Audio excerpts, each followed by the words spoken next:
enjoy your singleness too much. Total honesty, my singleness in the Lord is the most safest I've ever felt. I don't want to reject whom the Lord sends in his timing for the fear of being hurt. Great question. You rarely hear this side, right? There is a way that a person can idolize their singleness in fear. At the root of everything is fear. Fear gives off a facade. When people get into the facade, it looks like they're strong. It looks like they're happy. Not talking about you. It looks like they're well. But when you look up underneath the facade, you see the fear. Some people, they love their singleness too much because they're afraid of getting hurt. So what happens, they was hurt by whoever. Then they get into the singleness. They begin to love on themselves or whatever. And then the fear of being hurt again makes them love their singleness too much and not being available, right? So there we go. You said, I don't want to reject whom the Lord sends in his timing for fear of being hurt. That's why you got to let God love you. And what I mean by that is you have to understand that God will never lead you into being hurt. Now, that doesn't mean that you're not going to be disappointed. Doesn't mean that you're not going to be whatever by people. So some people's fear of being hurt causes them to have a high, a low tolerance of interacting with humans. What I mean by that is if a person accidentally ignores you, or if a person slightly raises their voice at you, and you have this deep level of hurt, then you would give them maximum punishment for a misdemeanor. They were just being a human, a natural human that goes through the emotions.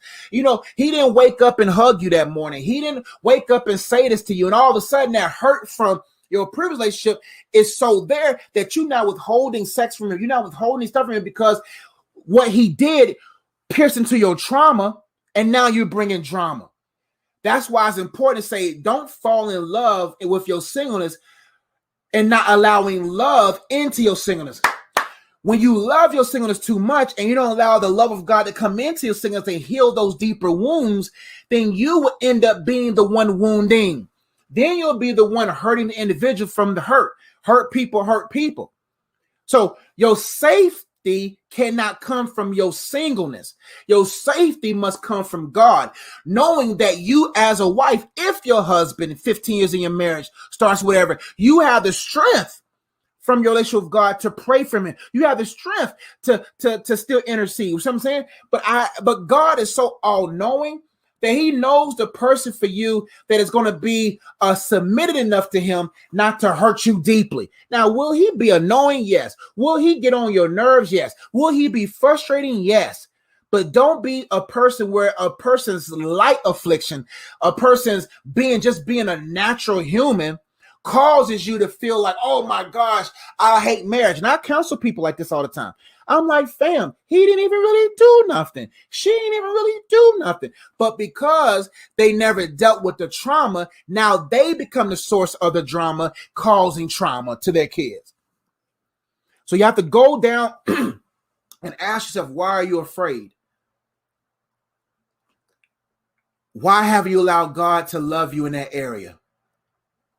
In what ways can you develop the spiritual disciplines needed in your singleness to be prepared to deal with the conflicts and tensions of marriage without having pretenses about why that person even did what they did, right? Or you won't be building fences in your marriages because of some light affliction that individual did. A lot of things you got to think about, because your facade could be, hey, man, singleness is great. But like you said, deep down inside of it, you have a fear of being hurt. And if you have a fear of being hurt, how can you endeavor to be successful? Hurt people, hold people, right? And so what you got to start doing is start really digging deep and dealing with their hurt so that you don't become falling into idolatry in regards towards your singleness.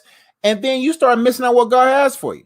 Thank you so much for watching this video. I really hope you enjoyed it. And if you want to engage more content, make sure you check out the videos over here. If you want to learn more about the books that I've written or the cards that I've created or ways that you can support and engage with what I do online, make sure you check out the links in the description box below. And if you've been watching this far, you haven't subscribed already, go ahead and subscribe, hit that bell, and make sure you leave a comment. I would love to read it and would love to engage and be your coach online. I'll see you on the next video. Peace.